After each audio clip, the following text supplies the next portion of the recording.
In the golden age of ancient Greece, when gods and mortals shared the same world, the skies were vast and limitless, yet unreachable for human hands.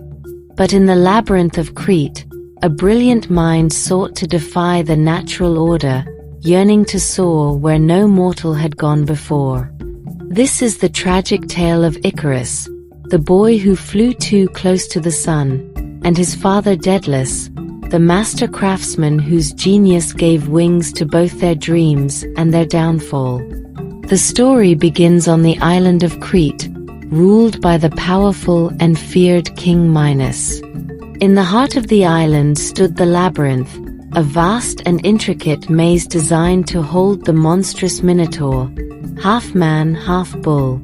This deadly maze was the work of Daedalus, the greatest inventor and architect of the age, a man known for his unparalleled skill in crafting things that defied the imagination.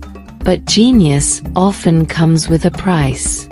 Daedalus had been imprisoned by King Minos within the labyrinth he had designed. Though he had once been favored by the king, Daedalus' knowledge and skill made him too dangerous to be allowed to leave. With him was his young son, Icarus, who shared his father's desire for freedom and adventure. Day after day, Daedalus and Icarus lived trapped in the twisting maze of stone walls. The sky, so vast and open above them, seemed both a reminder of their captivity and a symbol of hope. For Daedalus, the mind that had once created the labyrinth now searched for a way to escape it. "Father, will we ever leave this place?" Icarus would ask, staring longingly at the clouds drifting high above them. "We will, my son," Daedalus would reply, determination gleaming in his eyes. "I will find a way." After months of pondering, Daedalus conceived a plan that would defy the very laws of nature. Since the sea was guarded by Minos ships and the land was patrolled by soldiers, there was only one direction left to flee: the sky. Using his knowledge of mechanics and nature, Daedalus began crafting wings. He gathered feathers from birds that nested in the labyrinth's crevices and bound them together with wax and thread.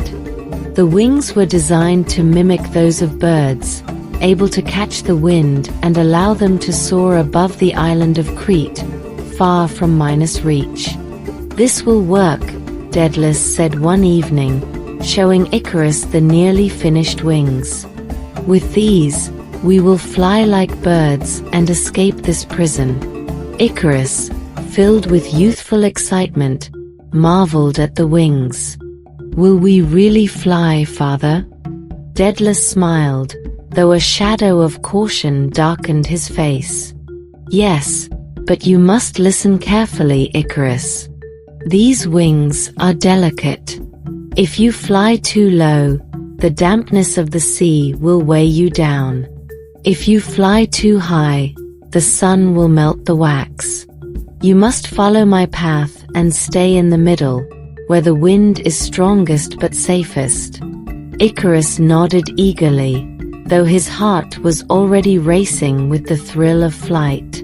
The day of escape arrived, and Daedalus strapped the wings onto himself and his son, securing the feathers with wax and thread. They climbed to the highest point of the labyrinth, where the sea breeze blew strong and steady. Daedalus looked out at the sky and then at his son. "Remember, Icarus, follow me closely.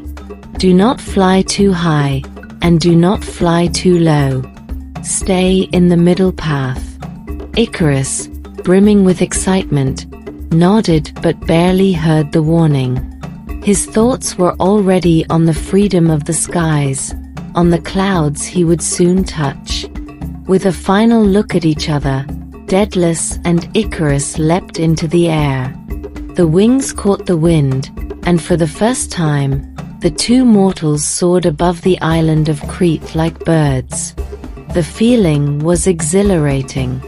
Below them, The maze of the labyrinth shrank into a distant memory, and the shimmering sea stretched endlessly toward freedom. For Daedalus, each flap of the wings was a careful calculation. He flew steadily, his eyes scanning the sky and the sea to ensure they stayed on course. But for Icarus, the feeling of flight was intoxicating. The higher he soared, the more alive he felt. The wind rushed through his hair, and the sun bathed his skin in its golden light. "Father, look!" Icarus called out, laughing as he twirled through the air. "I'm flying higher than the birds." But Daedalus, noticing his son's ascent, felt a stab of fear. "Icarus, stay close. Do not go too high." Blinded by the thrill of flight, Icarus ignored his father's warnings. The farther he flew from the earth, the closer he came to the radiant sun. Its warmth, which had felt pleasant at first, grew intense. But Icarus was too caught up in the moment to notice the danger. As he soared higher and higher, the wax that held his wings together began to melt. The feathers, once carefully bound, started to loosen and fall away. Icarus felt a strange lightness in his wings, and when he looked down, he saw the feathers drifting into the sea like leaves in the wind. Panic gripped him. He flapped his wings desperately, but the more he flapped, the more the feathers fell. The wax melted faster and faster under the unforgiving heat of the sun. With each beat of his wings, Icarus lost more of his strength, until finally, the wings disintegrated altogether. Icarus' cries echoed through the sky as he plummeted toward the sea, his body tumbling helplessly. The once calm waters now seemed like a dark, unforgiving abyss. "Father!" he screamed as the cold waves rushed up to meet him.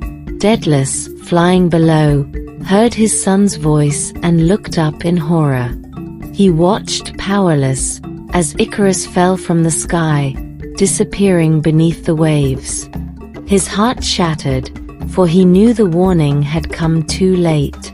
Daedalus descended to the sea as quickly as he could, but when he reached the spot where Icarus had fallen, there was nothing but the still waters and a few scattered feathers floating on the surface.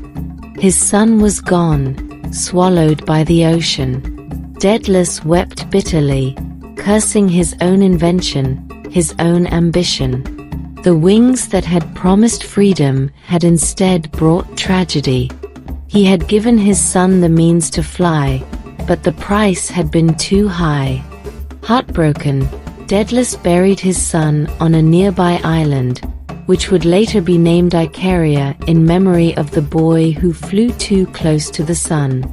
With a heavy heart, Daedalus continued his journey alone, eventually reaching the safety of the mainland, but the joy of his escape was forever tainted by the loss of his son. The story of Icarus became a cautionary tale passed down through the ages. A story not only of ambition and innovation but also of hubris, the dangerous overconfidence that leads one to defy the natural limits of the world. Icarus' fall reminded mortals that while it is possible to reach great heights, one must always be mindful of the consequences of going too far. For while Icarus' wings may have melted in the heat of the sun, his name has endured as a symbol of youthful ambition, the allure of the impossible, and the tragic consequences of flying too high.